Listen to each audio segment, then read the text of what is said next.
It's a Friday night in Devon for the Town this week as Luton Town go in search of 3 successive championship wins with a trip to Home Park to take on Wayne Rooney's Plymouth Argyle. Alongside me to preview the game, I've got the Lutonian journalist James Cunliffe. Jimbo, long journey. Hopefully we get a nice 3 points as a reward. Let's make it a hat-trick, shall we? Hat-trick indeed, yes. James and I will preview the game straight after this intro. For me, it's the people and the spirit of the people as well.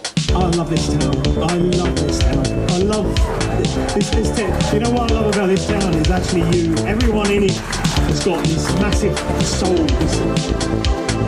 We're Luton people, and that's what we care about.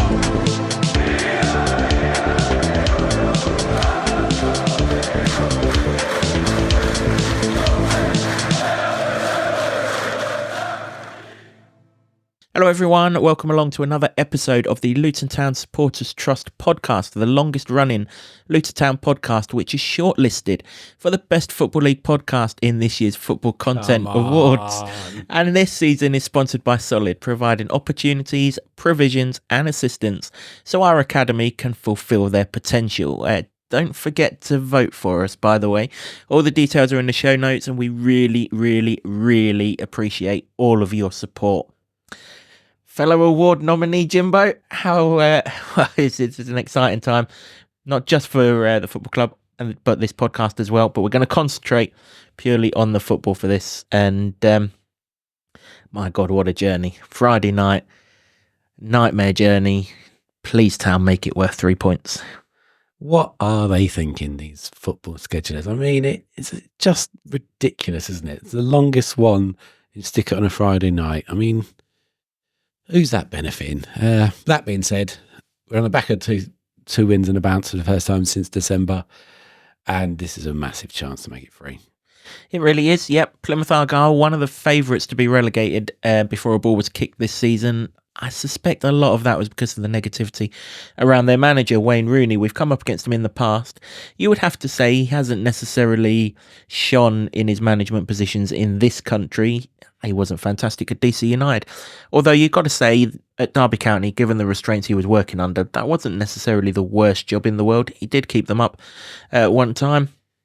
But obviously, Birmingham was an absolute disaster. And, it's not gone great for him at Plymouth either, has it? Some stats are pretty damning. Yeah, they are. I don't think it ever was going to be, was it? They were not going to suddenly be this superstar swashbuckling team, although maybe that was probably part of the decision to get him in. I'm not privy to it, I have no idea, but his record at the other clubs that you mentioned doesn't suggest that he's a big manager with lots of potential, and it seems like a bit of a name appointment, doesn't it? And hopefully that doesn't come back to bite us, and that stays true when Luton goes down there. I mean, beat his Derby side when they came up. That was okay, and you haven't seen him since. But I don't think he's really much about. It's not about him. He's not going to be playing, is he? So it's can Luton finally impose himself and get a win at the same time? Having seen him for Derby, I kind of wish he was playing on Friday night. Actually, the force had long since faded by that time. There's an awful lot of sort of talk that Liam Rosenior, his assistant, was the reason why Derby went well under him, and he's certainly done nothing since those two parted company, and Rosenior's gone to bigger and better things, obviously managing in Ligue 1 in France now. Yet not started great, has to be said. Only one win so far this season. Hey, the championship is the championship, and it's the league leaders at the time that they beat Sunderland at home, beat them 3-2, last minute winner. There was huge social media posts last week of Rooney celebrating that winner and everything. Until then, the only thing he'd won was the karaoke contest in the bar down the road, wasn't it? It was also videos doing the rounds of that. Quite happy not to hear him singing on Friday night, I've got to be honest with you. It's a long enough journey without being put up with that. But I guess the two statistics that are going to kind of highlight exactly where Plymouth are right now. No team in the championship this season has conceded more XG, 13.3. They've only conceded 10 goals, actually, so the goalkeeper's obviously keeping them in games a little bit more. They should have conceded 13. Or the post, if you looked at the West Brom game at the weekend. Blimey. I mean, the old Beans was hit 3 times in the first half alone. Crazy. So worst XG against them in the league. And they're in the bottom 3 for XG in front of goal. So they're not creating chances. They're coughing up chances. It's got all the recipes of if Luton are on it, we can pick these 3 points up. Absolutely. And if you looked at that Baggies game, they looked particularly vulnerable against them anyway on the corners. So, hello. I mean, McGuinness is starting to impress me now at the moment, and obviously he was in the box causing all sorts of havoc against Sheffield Wednesday, and obviously got that unbelievable assist for Morris's winner. So yeah, I mean, he's been brought in primarily to do the job of defending, but when he gets up in that box, he is causing some problems. So if they are to play like they did against West Brom and cough up those free spaces and free chances, then Luton could have a field day there. Really could, yep. Obviously not free scoring ourselves yet. That will come. Absolutely. No doubt about that. Fantasy football players really need to get onto the Opta stats, because McGuinness didn't get the assist for that Morris winner, and he absolutely should have done, because it's one of the assists of the season. That's outrageous. I mean, he did get the assist. The BBC gave him the assist, and it is an assist. It comes off him. He either gets out the way or he does some sort of jiggery-pokery in the air, which is incredible. Great assist. It comes off his thigh, goes straight to Morris. That's an assist. It's about time the BBC got something right, and they have. But as I say, Opta haven't given it to him at the time of recording. That might change if McGuinness is particularly worried about it, or indeed those who've got him in their fantasy teams. Morgan Whittaker, he's very much the threat, isn't he? He's one of those players that a lot of championship sides keep on getting linked with. It's not a surprise. He really shone in a poor side last season. They only just stayed up, didn't they? They obviously lost Stephen Schumacher, who went to Stoke. That's worked out really, really well, hasn't it? He's already been and gone from there, like all the other managers that have been and gone from that place. Stayed up by the skin of their teeth towards the end of last season, largely because of his goals. He's only got 1 goal this season, but that's not to say that he's not a threat down that right-hand side. He probably had their best chance at West Brom last weekend. Probably should have done better with a shot when he went through on goal. We really, really do need to keep tabs on him. To be fair, we kept tabs on Pack when we said we needed to keep tabs on him. We did not keep tabs on Bannon. We definitely need to keep tabs on this guy, because he has got danger in his boots. He has, and his record last season is to be respected. If we're going to talk about Elijah and Morris is now off the mark. Elijah's not. They were fantastic in the Championship promotion season and great in the Premier League, double figured, both of them. If you're going to talk about them, not starting particularly well, I don't think you should write off Whittaker for just the 1 goal this season. He's a threat, and he's proved that. So going to have to keep tabs on him, and a hell of a lot better than we did against Sheffield Wednesday, when Barry Bannon just had the freedom and Cannibal throw to stroll up and belt a volley past Kaminsky. That can't happen again, because it was a gift, really. And for as bad as Luton were for 77 minutes of that game against Sheffield Wednesday, they didn't create too much.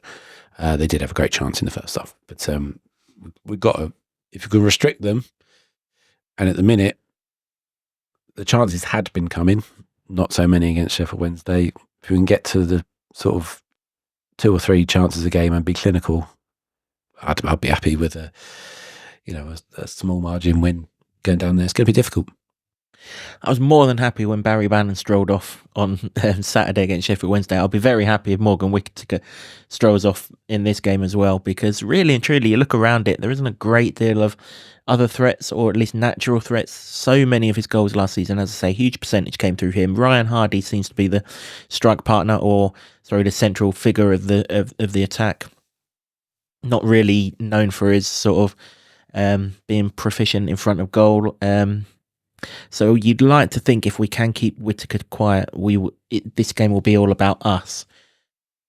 Bigger pitch, that will definitely help. It certainly helped at Millwall, didn't it? That's for sure. But yeah, we should just note their goalkeeper. They actually lost their number 1 goalkeeper. He went to Sheffield United, didn't he? They signed him for a couple of million just towards the end of the transfer window. So this guy that's in between the sticks now, obviously performing well. but the reason why he's performing well is because he's having an awful lot of shots to face. So that bodes well. It does. Well, we had that last season with Kaminsky, didn't we? And he kept Luton in a hell of a lot of games in that division. And, to a lesser degree, I suppose that's probably what the situation would be there. The size of the pitch does worry me a little bit because, Wicker's got a bit of pace. And we saw against Sheffield Wednesday, Gassama showed a clean pair of heels to Doughty, I think, at the time, on the right, even though he switched that game. Which was a bit worrying when there was a bit of space behind him. When we won't have Amari Bell because he's got a hamstring injury. Then there's a little bit of pace that comes out of Luton defence there, so we're going to have to sort of manage that. But if they're going to play a 5-man defence, which seems to be the way, even though you don't want it, then there should be cover, shouldn't there? Yeah, there absolutely should. 4-2-3-1 seems to be Plymouth's method of attack. Interesting though, because there is a lot of, just based on that West Brom game, there's a lot of space between fullback and centre half, and there seemed to be an awful lot of space between centre halves and double pivot in midfield. So they're the kind of spaces that Luton want to get into. That's why we do this controlled passing thing. Be interesting to see how we do it. The other thing, I've yet to see a Wayne Rooney team that doesn't pass out from the back. So the front players, their eyes should be lighting up here. They should go hunting for the football. They do that generally anyway. Could double down on it here though. Yeah, and they did it reasonably well. They were causing some problems for Sheffield Wednesday. Elijah's great at that, chasing them down. I saw Nakamura up there a couple of times as well. I was like, marvellous, what are you doing? Which was a worry because they were managing to find ways to pass through Luton, which is the worry in reverse, isn't it, when they've got the ball, because that seemed so easy for those 77 minutes to start with against Sheffield Wednesday. They were getting the ball to Bannon when we, if they'd have listened to the podcast, we said, don't let Bannon go. I'm amazed they needed to be fair. He's the only decent player in that Sheffield Wednesday side, one of the best in the Championship.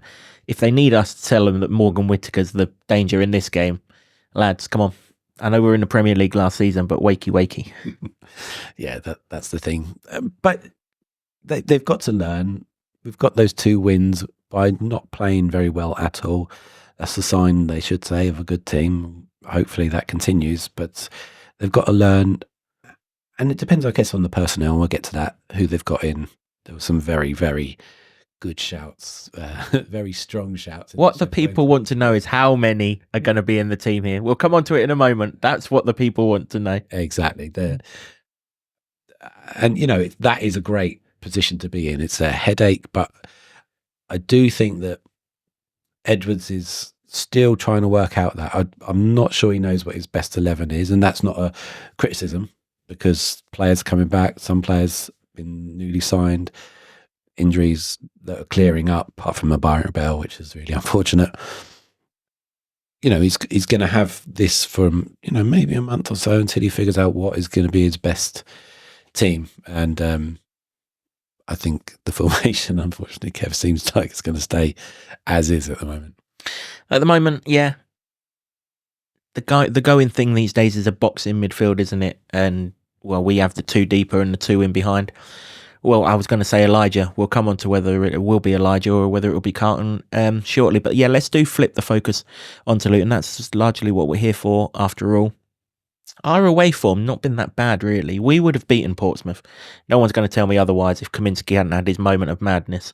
We were all over them in that game. There's no way at that intensity they'd have held out for another hour. Just wasn't going to happen.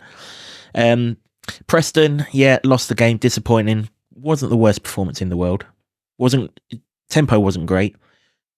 But we've played a lot worse, i.e. the 2 games we've won. We played a lot worse. And then Millwall, really good away performance. Ideal away performance, really. Different test here, though. There it was an aerial bombardment. This one ain't going to be that.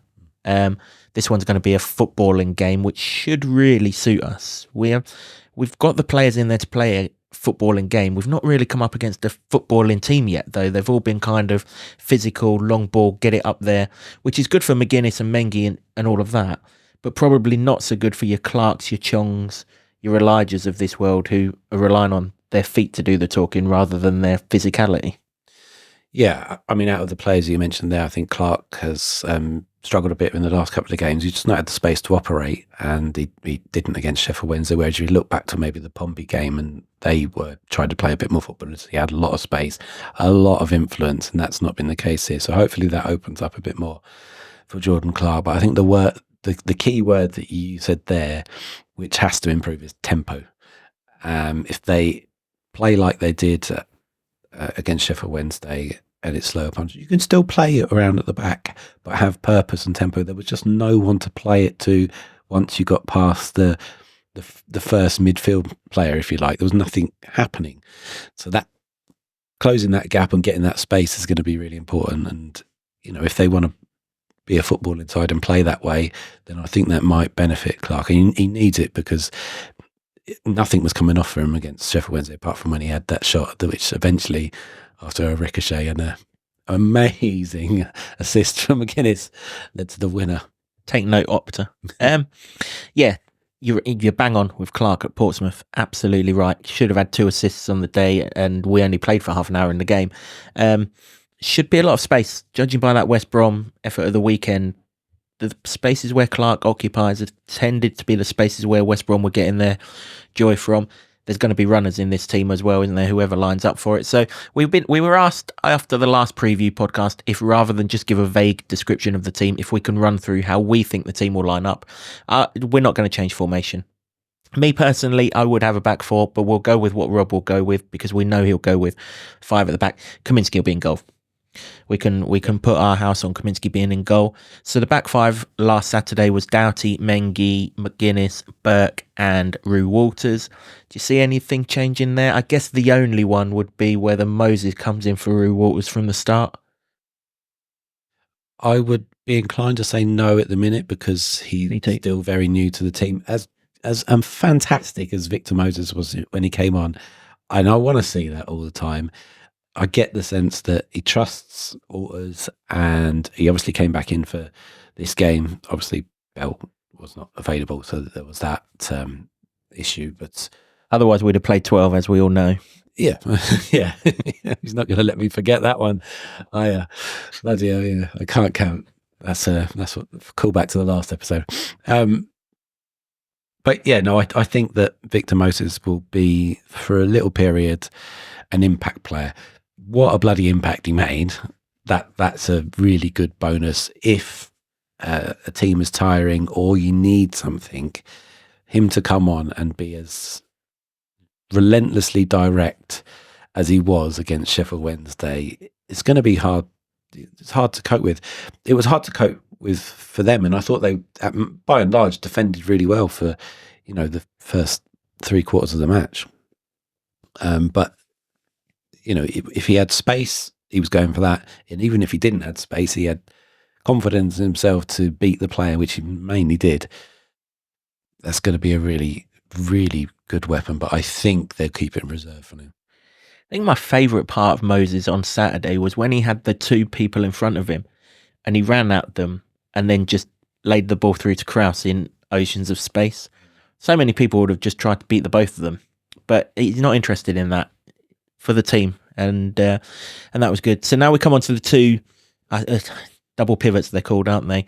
The 2 in front of the back 3. It was Marvellous and Liam Walsh to start the game on Saturday, but there is going to be a serious clamour for that to change. I think we're all hopeful that Marvellous can play this. I think I didn't explain myself in the last preview podcast.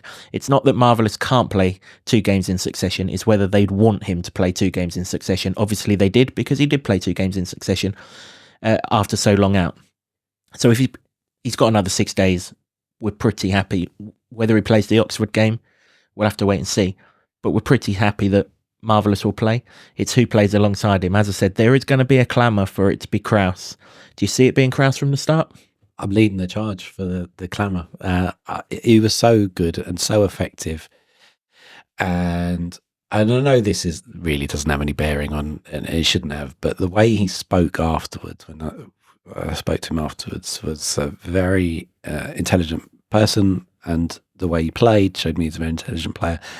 We thought that would be the case when he came over with the credentials of having played in every German youth level up to under 21, and it's just such an exciting prospect. Not only in his attacking positivity, and Nakamba did some of that actually in that game. There was some really good forward passing from him, which was good. And I think he can do that. He's underrated. People overlook him that he's got that ability. But we know what marvellous his main role is. But I think what he showed in that half an hour, Krauß, was for me man of match stuff really. And there was nothing happening before that. I know that the sponsors, as they always do, gave it to Morris. He came on, he scored the double, and he got the win. But things changed when him and Krauß and Nelson came on, and all three of them played well. But for me, Krauß was fantastic, and I think it warrants a place in there. There was just something about the guy that you thought, Christ, there's something special here. Whether it was the confidence that he exuded in a team that was clearly low on confidence and running out of ideas, it has to be said at the time, or whether it was the positivity of everything that he did on the ball. Passes weren't just getting to players, they were fizzed into players. This is your pass, you're having it. The aggressiveness of tackling. I mean, who doesn't like an aggressive midfielder flying into tackles? Not in a reckless fashion, but in a fashion where he knew he was going to win the ball and benefit the team. Or whether it was being cheerleader and, been in the country 2 weeks and he's already cheerleading the Kenilworth end. There's just so much to like. I mean, nothing against Liam Walsh, who obviously we went down to the training ground, we saw him, spoke really, really well.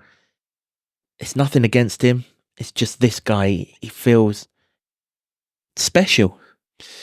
He does, and he's engineered an instant rapport with the fans, and that is so important going forward. I mean, Liam Walsh will as well. We talked about him. He's a serious player. He didn't have any joy against Sheffield Wednesday, but then nobody did. But yeah, Krauß came on and he changed things.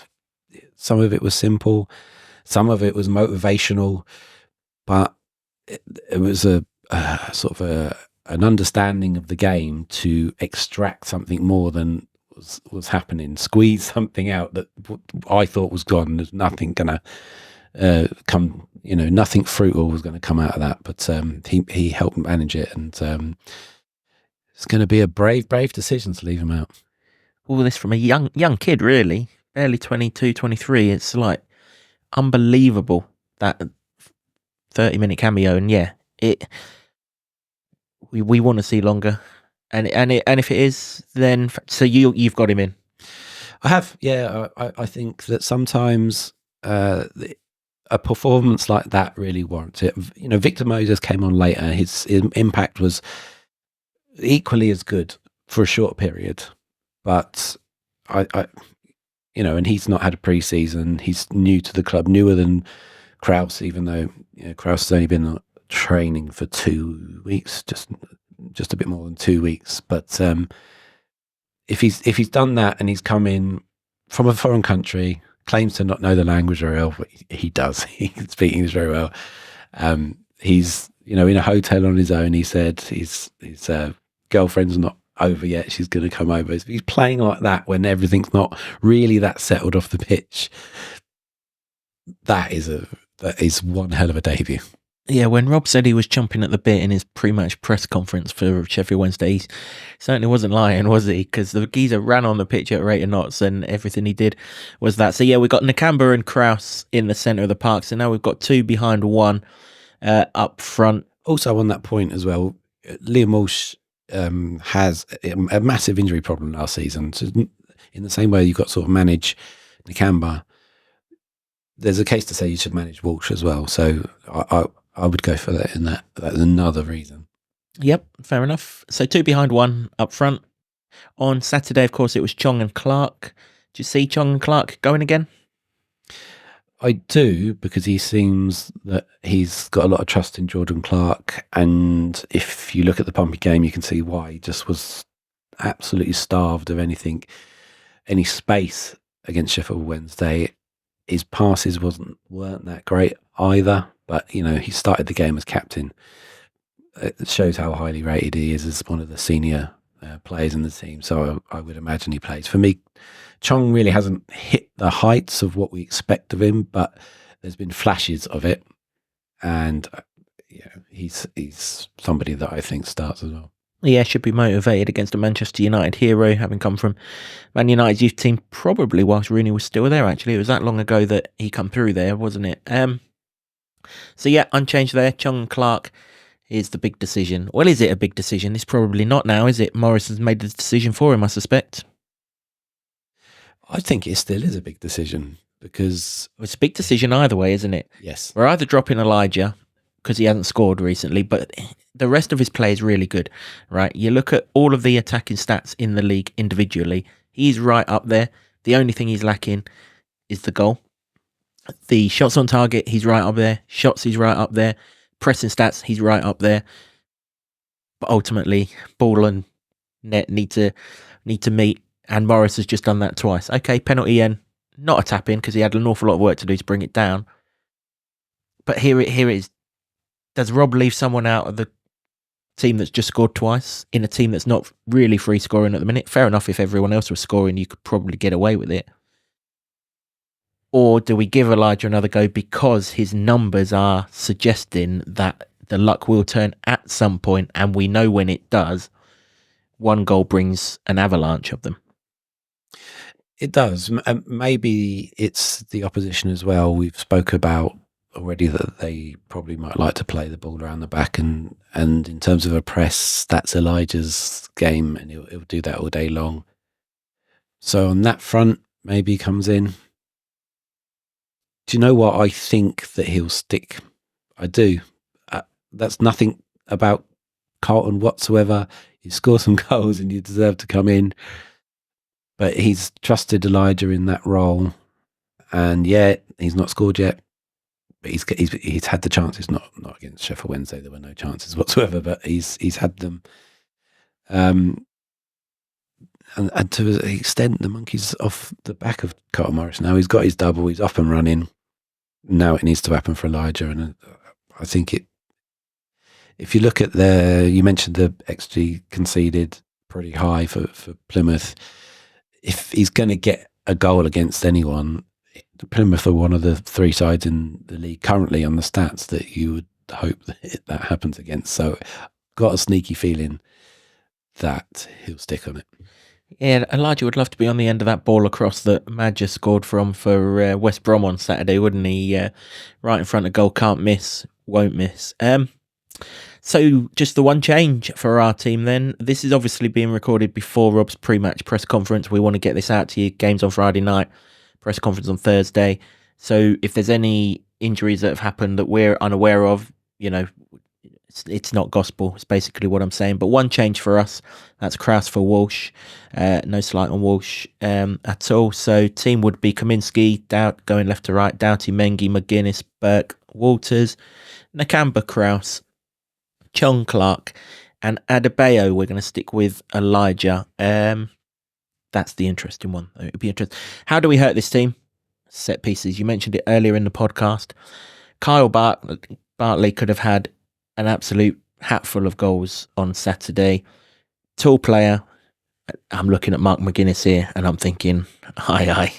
Because he's won a lot of headers in the attacking box already. Nearly scored against QPR, which obviously ended up in the back of the net. Won a couple against Millwall as well. And then obviously he was in and around it for the penalty, first of all on Saturday. And then that incredible scorpion kick stroke, dodge ball stroke, whatever it was, assist. He could have some joy here. Maybe he should, with a name like McGuinness, he should call that assist like splitting the G or something. Oh, so you've been waiting a long time for that one, haven't you? Eh? You was waiting for that as long as I was waiting for Jeremy Beadle in the Sheffield Wednesday preview, right? That is what it is. But in all seriousness, not just him, Reece Burke as well. They could both be serious. And Ted Mengi, although Mengi seems to be the one that's kind of happy to be on the edge of the box because he knows something's going to drop these days. But those two in particular, they are going to take a lot of stopping from set pieces. And we know Alfie's going to land it on a sixpence because that's what Alfie does. Yeah, I was going to throw Reece Burke into the mix as well. He's been in and around there sniffing for a couple of goals. There was one moment in the Sheffield Wednesday game, which obviously won't barely be remembered whatsoever. in the first half, McGuinness rose for a corner and he got the most incredible amount of hang time. It was Michael Jordan-esque. He was up there. It didn't quite land for him, but he's in there and he is a big, big threat. But Reece Burke as well, he's been a little bit unlucky in some chances, but yeah, set pieces were so important, weren't they, last season? And they've got to get back into that mode a little bit, but the threat's there, and that's the main thing. Yeah, absolutely. We probably didn't do Reece Burke justice after the Sheffield Wednesday game because the Tom Krauß, Victor Moses impact was so strong. But Reece Burke, again, absolute Rolls Royce at the back of that defence. And we are so much more secure when Reece Burke is in that side. It is untrue. And of course, marvellous. The other way we can get in, as I mentioned earlier in the podcast, there seems to be an awful lot of space between their fullback and their centre-backs. They kind of leave two at the back, don't they? They send their fullbacks on to really bunch things up the pitch. Rue Waters has got a lot of pace. Alfie's obviously got a lot of pace, but Chong and Clark can also drift out into those areas. I can see us having an awful lot of joy there in the same way that we did in the first half against Millwall. We were getting into those channels quite a lot, and obviously Alfie was on the right that time. Clark would put Alfie through quite a lot. Chong was linking up with Bell quite a lot. I think they're areas that we can really hurt Plymouth as well, particularly if they start dicking about with it at the back, like they're likely to, unless Wayne Rooney has suddenly changed his style, which, spoiler alert, ain't happening in 6 days. Yeah, let's hope not. And I think that would be an opportunity as well. There was none of it against Sheffield Wednesday, on top of them being very, very physical as well. And I don't see that for this game. So I think that there'll be more space, more opportunity for that to happen. And we haven't actually seen Rue Waters do a lot of it in going forward in the last couple of games. So I'd like to see more of that because the first 2 appearances, I think he showed some really good signs of that. And maybe that he'll be needed more to do that. We've got Reece Burke that can come out, but Bell, we used to do it as well. He's not going to be there, so maybe there's more of a chance for him on that front. I think you're right. Down the flanks is going to be really crucial, and not only for the team that starts, but then when they unleash Moses.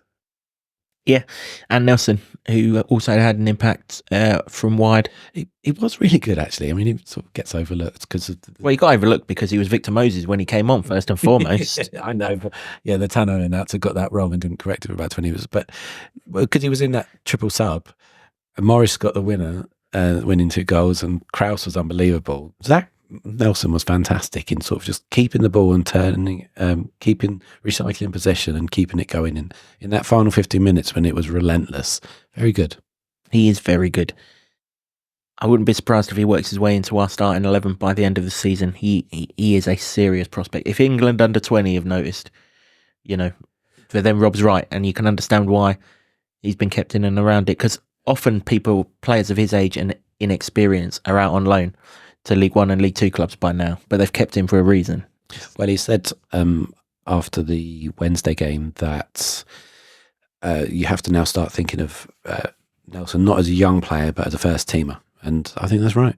That's exactly the sort of gradual step up progression that he needs. And he's meeting the challenge every time he gets to the next level. And now we've got those pivots sorted. We don't need to see him there. He can go and do his thing in the attacking parts of the pitch that we expected him to do that earlier in the season. That's pretty much it for this episode of the podcast. That's how we think Luton can hurt Plymouth. We're kind of confident that this is a game that's all about Luton, really. If we show up, do the things that we can do, play to our strengths, I think this is a game that we can win. The statistics certainly suggest that. Plymouth aren't going to be one of those sides that suddenly spring into a run of form and finish in and around the top 6. That's not what we're looking at here, I don't think. Whereas you'd like to think that Luton are. So all that's left with this podcast is the score prediction. So as you currently lead 3-2, how does Plymouth versus Luton end? Quickly, hopefully, so that I can get back home. But yeah, none of this 10-minute. Yeah. On time. 1 minute, second half, please, ref. Yeah. I'd love it to be a hatful of goals, but I'm not going to go for that this time. I'm going to stick with the successful scoreline that got me to the top of the leaderboard and say 2-1 Luton. I don't want there to be mistakes, but there seems to be at least one in every game. Yeah, not necessarily away from home, though, is there? 2 clean sheets out of 3 away from home. Ironically, Preston's goal probably was, you could argue, a mistake. Yeah, I'm not confident in this Plymouth side at all. Bottom 3 in XG in this division, concede an awful lot of goals. I don't think Luton are going to go gun ho. You have got to put the journey into significance. It's a hell of a long journey. Obviously they'll go down on Thursday. They won't go down on Friday. I get all of that, but then they're waiting around for the day. It's a lack of training as well that they won't be able to do in the meantime. This is very much a win the game, get the 3 points, and get the hell home. I was going to say an earthly hour, but that ain't happening, is it? Some stupid hour in the morning on Saturday. And then prepare for Oxford. Of course, Oxford comes hot on the horizon of this game. So if we do go a couple of goals up, I would imagine a couple of key players is going to get whipped off straight away so that we can protect them. Obviously, we've got people on the bench now that can take their place. So your Krauses, your Chongs, your Eli's of this world, probably, if we're 2-0 up, for example, on 70 minutes, off they come. And I think that's how the scoreline will finish. 2-0 Luton. I thought it on Saturday. That Bannon bloke cost me by popping up in the penalty box. I love Barry Bannon. He got me to the top of the leaderboard. Thanks, mate. There is no Barry Bannon in this Plymouth Argyle side. Of that, I'm pretty confident. So Luton win the game 2-0. We do have a good record at Plymouth as well. Should be noted, shouldn't it? A long time since Plymouth have beaten us. You could argue that we haven't played them for 5 years, and that would be a very, very worthy argument to make. Might even be 6, actually. But they don't beat us very often, and that's a good thing. We should really point out, this was the archetype Joe Kinnear rivalry, wasn't it? Yeah. This was the one in that League 2 promotion season under Joe Kinnear. Obviously, we were going toe-to-toe with them for the whole of that season. Then he came out with that crazily stupid comment about people only going to Plymouth to die, and it all hell broke loose from there, shouldn't it? So we shouldn't leave this podcast without that historical reference. Kind of died down a little bit since then, but it was very, very... made things very interesting at the time. Very, very Joe Kinnear, that one, and it's gone down as like in folklore, really, isn't it? And well, certainly Luton folklore. And he had plenty of those up his sleeve. If he hadn't come out with champagne ideas and Coca-Cola pockets, I think that would have been the one that he was remembered for. But obviously, who he was talking about with that superseded it. But yeah, 2-0 for me, 2-1 for James. Let us know your score predictions. As always, point for getting the result right, which we all hope we'll get with a Luton win. 3 points if you nail the correct score, like begrudgingly James did in the Sheffield Wednesday game. And we will give you a shout out in the review podcast. If you're correct, that review podcast will be out at a normal time. They're going to come thick and fast. Well, they've come thick and fast this week. This is obviously the 3rd one of this week, but we offer no apology because we got the thoughts of the boys inside the camp, and it's a bloody long journey. So what better way to spend it than listening to me and Jimbo and passing some of the time. We're going to come thick and fast again next week. We've got a midweek game next week as well. We're basically going to live in this studio for the next week, aren't we? And we'll enjoy doing it because, do you know what? It's got shortlisted for the Football League podcast. Come on. At the Football Content Awards. If you haven't already voted for us, please take a few seconds to vote for us. We really, really do appreciate all of your support. We would love to get our hands on what we hope would be 2 pieces of silverware for Luton this season, obviously with the championship title to come along at the end of it. But yeah, a nice little early trophy in November would be good. So if you could help us out, vote for us for the Football Content Awards, Best Football League Podcast category. All the details are in the show notes, and we're going to be promoting this like you wouldn't believe until the day comes. So just do it, yeah? November 21st is when the winners are announced. You've got 2 months of us promoting this. Well, not so much promoting it because voting closes before then. But yes, if you can vote for us, we really, really, really would appreciate it. As we do for everyone who has watched and listened to this podcast, however it is that you've consumed it, please do keep your comments coming in. We read them all. We try and act on them, particularly the constructive ones. We hope that we're implementing as many of the changes as you'd like with regards to the point scoring system, the team news one with regards to this, and we will keep on doing that as best that we can. Thanks also to the Barber Club and the Lower Level in Luton for hosting our new studio. We really appreciate your support, guys. Thanks to Sean Grant and the Wolfgang for our intro music, and to Ed Smith Creative for all the designs that you see on set. Until next time, which will be a review of what we hope will be 3 points at the end of a very long journey on Friday night from James and myself. Come on, you Hatters, we can do this. For me, it's the people and the spirit of the people as well. I love this town. I love this town. I love this town. You know what I love about this town is actually you. Everyone in it has got this massive soul. We're Luton people, and that's what we care about.